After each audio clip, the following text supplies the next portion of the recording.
शब्दों की महिमा बहुत होती है। किसी को किसी के नाम से प्यार से बुलाएं तो वह खुश होता है, और वही शब्द अगर गाली बन जाए तो लड़ाई झगड़ा हो जाता है। परंतु अगर शब्द नहीं है तो क्या हमारी प्रार्थना स्वीकार नहीं होती? क्या हमें अगर मंत्र नहीं आते, आरती नहीं आती, या भगवान को कैसे मनाया जाता है, तो क्या भगवान तक वह बात नहीं पहुंच पाती? या हम दिन रात भगवान का नाम ले रहे हैं, जाप कर रहे हैं, मंत्र कर रहे हैं, तो ही भगवान तक वह बात पहुंचती है? नहीं, ऐसा नहीं है। इसको हम ऐसे समझ सकते हैं कि जब तक आपको उस नाम की अनुभूति ना हो, यानी आपके अंतर्मन से उस नाम जाप की, उस स्वरूप की आपको अनुभूति ना हो, आपको लगाव महसूस ना हो, आपको अपने आसपास महसूस ना हो, तब तक उस नाम जाप में कुछ भी नहीं रखा है। लोगों ने एक बात सुनी है कि कलयुग में सिर्फ नाम उच्चारण ही बहुत है, यानी अगर आप सुबह से लेकर शाम तक नाम जाप करते रहते हैं तो भी आपका कल्याण हो जाएगा। तो उसके पीछे की लॉजिक को समझिए। अब आप करने तो किसी का खून जा रहे हैं, यानी किसी का बुरा करने जा रहे हैं, और आप नाम जाप कर रहे हैं कि भाई मैं तो प्रभु का नाम ले रहा था और मैंने छुरा घोंप दिया, तो मैं इस पाप से मुक्त हो जाऊंगा। तो क्या ये संभव है? आप ये कह सकते हो, प्रभु मैं तो दिन रात नाम जाप कर रहा था, लेकिन मेरा तो काम ही खून करना है, मेरा तो काम ही दूसरों को नुकसान पहुंचाना है। तो आप ही ने लिखा है कि कलयुग में नाम आधारा, इसलिए मैं नाम जाप करता हूँ। दिन रात, सुबह दोपहर शाम, तीनों टाइम मंदिर जाना, और कहीं भी मंदिर है सिर के बल लौट जाना, और भगवान को किसी भी तरीके से नियम धर्म के साथ, पूरे मंत्रों के साथ, विधि विधान के साथ मनाना, और उसके बाद अपने साथ काम करने वाले व्यक्तियों को परेशान करना, उनके किए के कार्य को अपने ऊपर लेना, यानी कार्य किसी और ने अच्छा किया है उसका क्रेडिट आप लेकर जाते हैं कि देखिए मैंने किया है, जिसमें आपका उसमें कोई हाथ भी नहीं है, और फिर दिन रात वही मंत्र जाप करना। तो क्या आप सोचते हैं कि प्रसन्न होंगे भगवान आपकी धूप बत्ती अगरबत्ती से? आपकी सोच ये कहती है कि नियम धर्म के साथ में मंदिर जाइए, पूजा पाठ करिए, और आप हर कर्म के फल से बच जाएंगे। क्या आप सबको भी यह लगता है? एक सेठ जी के पास एक नौकर काम करता था। नौकर दिन रात देखता था कि जो हमारे सेठ जी हैं हर मंदिर के सामने उल्टे सीधे होते हैं, यानी पूरा मत्था टेकते हैं, मंत्र जाप करते हैं, विधि विधान के साथ समय के साथ जाते हैं, बिना भगवान को पूजन के खाना नहीं खाते, और जब वह अपने कार्यस्थल यानी दुकान शॉप जो भी है वहाँ आते थे तो वहाँ वही सब कुछ गड़बड़ झाला।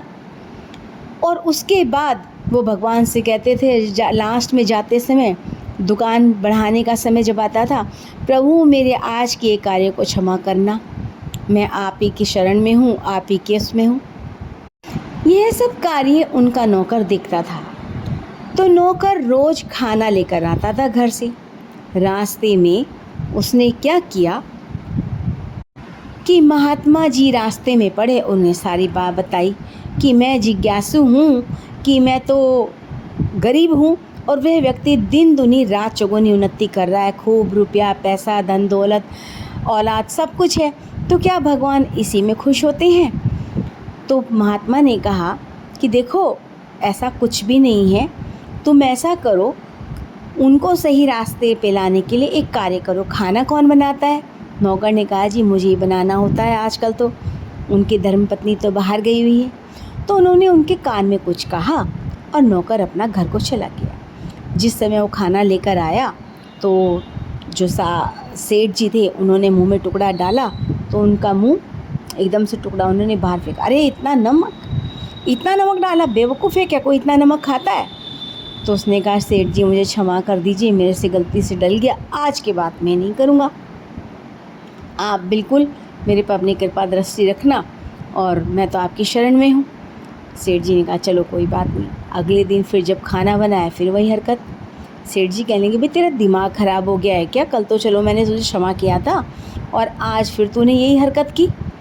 ऐसा है अगर अगली बार हरकत की तो मुझसे रहा नहीं जाएगा, या तो मैं नौकरी से निकाल दूँगा या बहुत मारूँगा। तीसरे दिन जब खाना बना के लाया तो फिर वही बात हुई। जैसे ही टुकड़ा डाला, आज तो 2 दिन से भी ज़्यादा नमक था, मुंह में डाला, तुरंत थूका कुल्ला किया और एक डंडा उठाया और धड़ाधड़ बजाया नौकर के और कहा निकल जा, 3 दिन हो गए तूने मुझे भूखा मार दिया। रोज़ आता है मत्था टेकता है कि माफ़ी दे दो, माफ़ी दे दो। तब नौकर रोते हुए बोला प्रभु मैंने तो सिर्फ नमक मिलाया था, जिसका कोई इतना दिक्कत भी नहीं, आपने खाना छोड़ दिया। लेकिन आप तो प्रतिदिन और इतने सालों से एक ही कार्य करते आ रहे हो, आपको भी मालूम है कि कोई कार्य गलत है और उसके बाद आप भगवान के सामने दिया बत्ती करते हो और उनसे क्षमा मांगते हो, तो आपका क्या होगा? आपने तो छोटी सी बात के ऊपर मुझे डंडे से पीट दिया, आपका क्या होगा? इस बात का असर उस व्यक्ति के ऊपर, उस सेठ जी के ऊपर इतना पड़ा। ये नौकर की बात का असर नहीं था, वो जो गुरु ने बताया था। गुरु होते ही हैं जो सही रास्ते पर लाते हैं व्यक्ति को। गुरु ने वो वचन उनको दिए और एक नौकर जो उनका हितैषी था, जो उनको सही रास्ते पे लाना चाहता था, क्योंकि वह रोजी रोटी वहीं से खा रहा था, उसको भी पाप का भागी बनना पड़ता था। यही सोच के उसने गुरु जी से वो दीक्षा लेकर उनको वह कार्य किया और सेठ जी सही रास्ते पर आए। तो जैसे कि बताया कि आप दिन रात नाम जप करते रहें और जब तक आपको उसकी अनुभूति ना हो, जब तक आपको उस नाम से लगाव ना हो, आप क्षण क्षण पल पल उन्हें अपने पास महसूस ना करें, कोई गलत कार्य करते समय आपके अंदर से आवाज़ आए, तब तक ये समझ लीजिएगा कि अगर ना आए आपको आवाज़ कि भाई मैं क्या गलत कर रहा हूँ क्या नहीं, तो फिर कोई नाम जाप का कोई फ़ायदा नहीं है। जिनकी ज़बान नहीं होती, जो बोलना नहीं जानते या जिनको अभी भाषा नहीं आती, तो क्या उनकी भगवान नहीं सुनता? भगवान सुनता है। तो यही बात है कि शब्दों के फेर में ना पड़े। शब्दों की अनुभूति बिल्कुल ऐसी है कि अगर मैं तीनों टाइम ये कहूँ कि पूरी पूरी हलवा, पूरी भोजन या कचौड़ी, तो क्या मेरा पेट भर जाएगा? मेरे सामने जब वो भोजन आएगा तभी मेरे को तृप्ति होगी। बिल्कुल इसी तरीके से जब आप भगवान नाम का जाप करें तो आप उसके अंदर आपको लीन होना पड़ेगा कि भाई मैं तो दिन रात उठते बैठते जाप करता हूँ, बैठने का समय नहीं है, तो मैं कैसे? जब तक आपकी इंद्रियां बाहर की ओर अग्रसर होंगी तब तक आप उनसे जुड़ भी नहीं पाओगे। लेकिन अगर आप चलते फिरते उसे परमात्मा को संग साथ महसूस कर रहे हैं, खाते हुए महसूस कर रहे हैं, करते हुए महसूस कर रहे हैं कि कोई कार्य कर रहा हूँ तो वह मुझे देख रहा है, कोई गलत बात बोल रहा हूँ तो वह मुझे देख रहा है, आपको पल पल पल पल अपने कर्म की सुजागी हो रही है, तो ये समझ लीजिए कि आपका नाम जाप सार्थक हो रहा है। कहा ना कि भोजन करने से भोजन की तृप्ति आपके पेट में नहीं आ जाएगी। भोजन की तृप्ति जब ही होगी जब थाली में लग कर आएगा और आप उसे ग्रहण करेंगे। आपको तीनों टाइम कह दिया जाए कि भैया भोजन का जाप कर लो, मैं पूरी खा रहा, मैं हलवा खा रहा, मैं पूरी खा रहा, मैं हलवा खा रहा, और नाम जाप करने से क्या आपका पेट भर जाएगा? नहीं।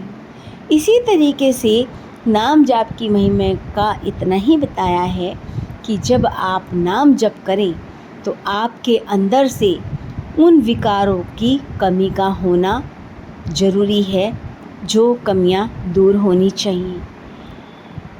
ये बिल्कुल ऐसे ही है कि शरीर पर जब तक के आपके गंदगी लिपटी रहेगी तब तक आप कुछ खा पी नहीं सकते। यानी अगर आपके पैर में कीचड़ लगा है, हाथ में गंदगी लगी है, तो क्या आप भोजन कर पाएंगे? उसी तरीके से मन विकारों में जब तक है तब तक आपका नाम जाप भी सार्थक नहीं होगा। तो इसका मतलब यह नहीं है कि आप नाम जाप छोड़ दें।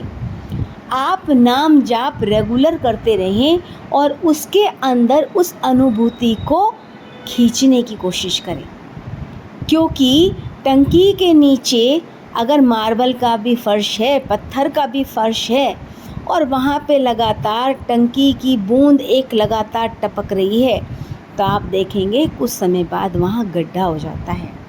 पानी की बूंद तो बहुत मुलायम होती है, उसके बावजूद भी वहाँ पर गड्ढा हो जाता है, क्योंकि वह लगातार वहाँ पड़ रही है। तो करत करत अभ्यास, यानी जब लगातार आप अभ्यास करते रहेंगे तो एक समय एक ऐसा आएगा कि आपको अनुभूति होना शुरू हो जाएगी। तो नाम जाप को छोड़िए मत, लेकिन इस कोशिश में भी रहिए कि आज आपको कुछ अनुभूति हुई, आज आपको उनके दर्शन हुए, क्या आपको उनका एहसास हुआ? बस समझ लीजिए नाम जप सार्थक हो गया है और आप सही सीढ़ी पर चढ़ गए हैं। बोलिए राधे राधे, जय श्री राधे। राधे राधे, जय श्री राधे। मेरे बाके बिहारी लाल की जय।